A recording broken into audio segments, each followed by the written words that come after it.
Well, my next guest makes very few trips to Menangle these days, but it was great to see the brown silks with the red sleeves go around. Of course, they belong to Arthur Clancy. I caught up with the Bathurst trainer driver following his outing in race 5 at Club Menangle today.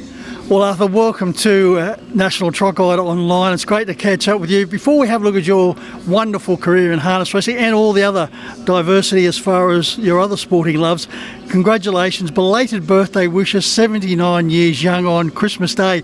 I hope you got 2 presents. Don't get too many presents on Christmas Day, Mike,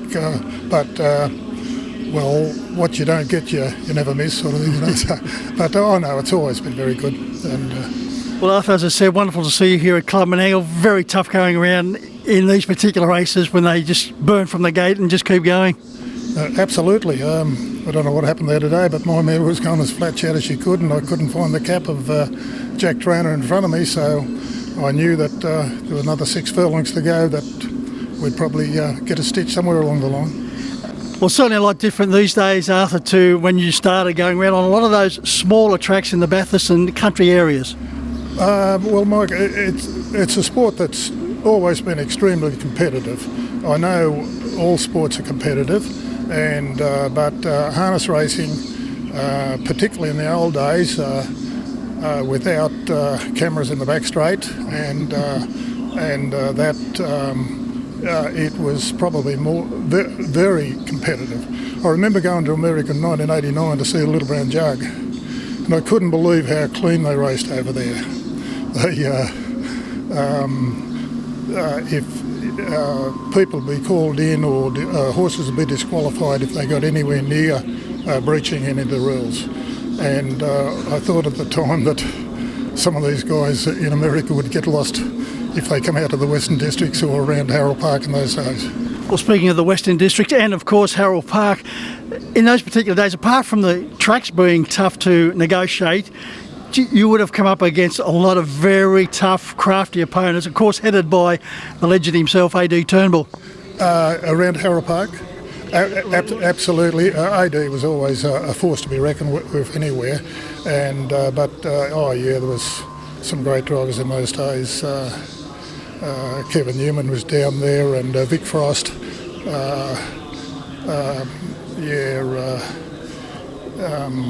There's numerous drivers down there that knew their way around, and I didn't get down there that much, but I was fortunate enough to, when I had my first drive at Harold Park, I drove a winner on that day, and it was a horse's first start at Harold Park, so, and also he was a pretty good price, and you were allowed to bet on your horse in those days, and it was a night to remember.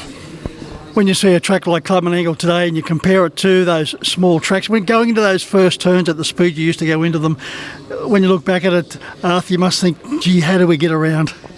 Yeah, well, once again, it comes back to your horse, and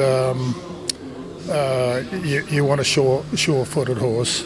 Perhaps the best horse I ever had was a horse called Tara Fire, and he won 6 at Harold Park for me, and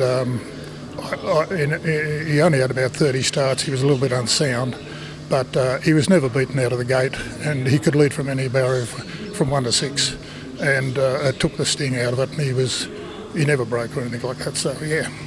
After 1967, you found yourself residing in Bathurst. How did all that come about?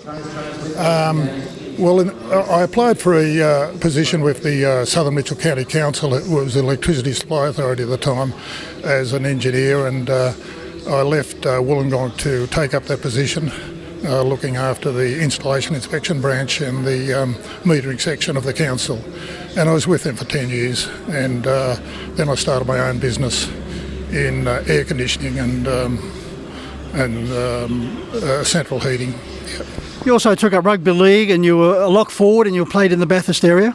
I finished. I played junior league in Wollongong. I had a game for Southern Division down there in under 18s, and then I switched over to rugby union and played that for a few years.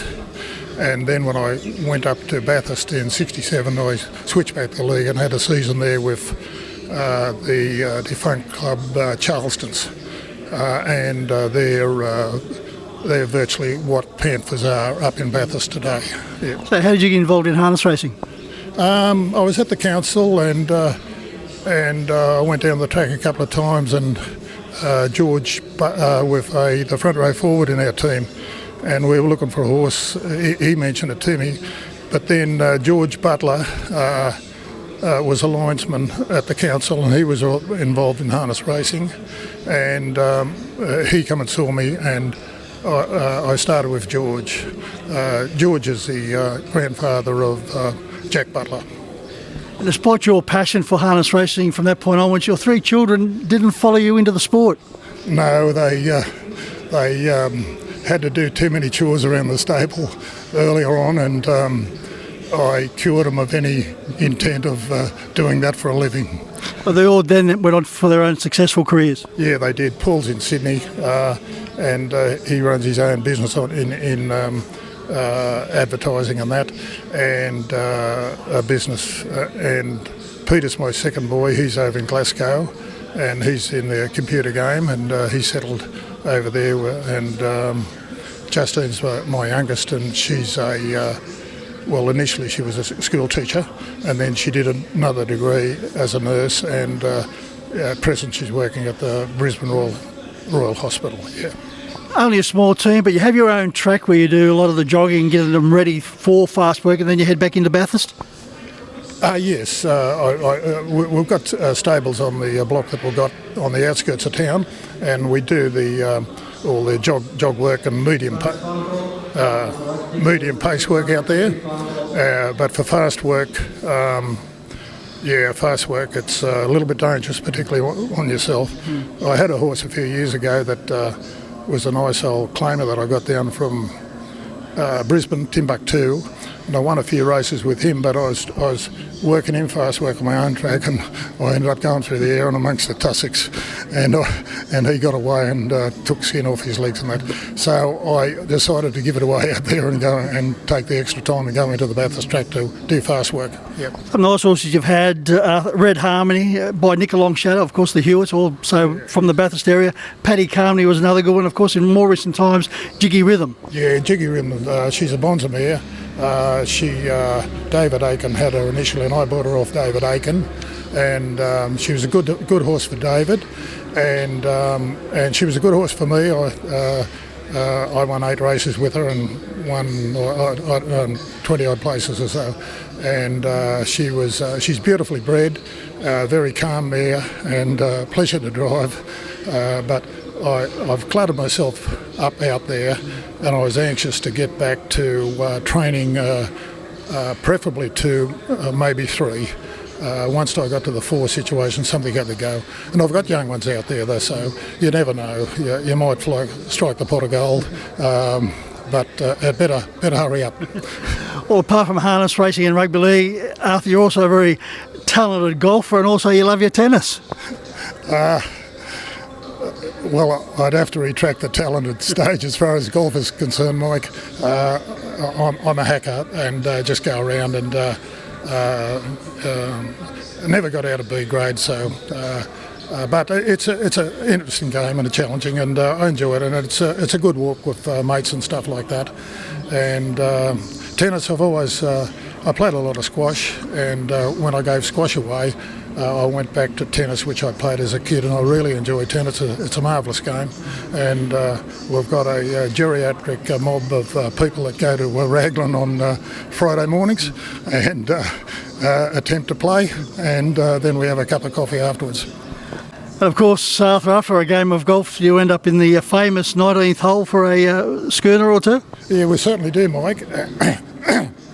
And that tempered down as the years went by. I can go back many years, and but with the breathalyzer that come in quite some time ago.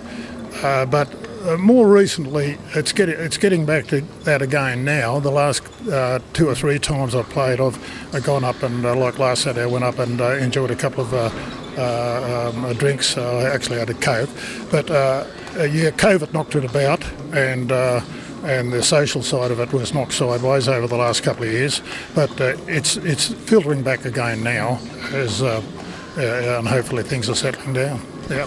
Arthur, sadly your first wife Jan passed away, but she was very devoted to making sure that she recorded your races.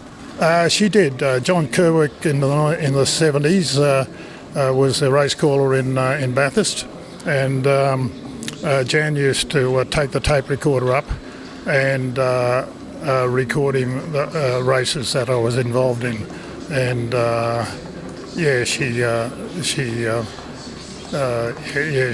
was a great supporter. That anything that I wanted to do as far as sport was concerned has never been a problem, and that applies to Carmel, and that has never been any opposition or of anything that I wanted to have a go at. Yeah. Yeah, I just had the pleasure of meeting your second wife, Carmel, and she's taken a harness racing like a duck to water. She has, Mike. She hadn't been to a race meeting, whether a galloping meeting or a trotting meeting before she met me, not even one.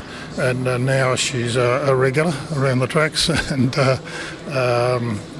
she still enjoys following the gallopers on a Saturday afternoon, having a 50 cents each way. And but she's very heavily involved with the horses I've got out there now. She's full on. In as much as that if there's any jog work to be done, she uses a jog car, which allows me to have the morning off and things like that. So I wouldn't be training 3 horses now, except if it wasn't for Carmel, yeah. Well, Arthur, you've certainly had a very wonderful, diverse life. Unfortunately, you weren't competitive today, but hopefully we'll see you at Club Menangle again very shortly, and hopefully closer to the winner's circle. But it's been great to catch up with you and reminiscing with you here today. Yeah, I appreciate the call up, Mike. It's great to have met you, and thank you very much.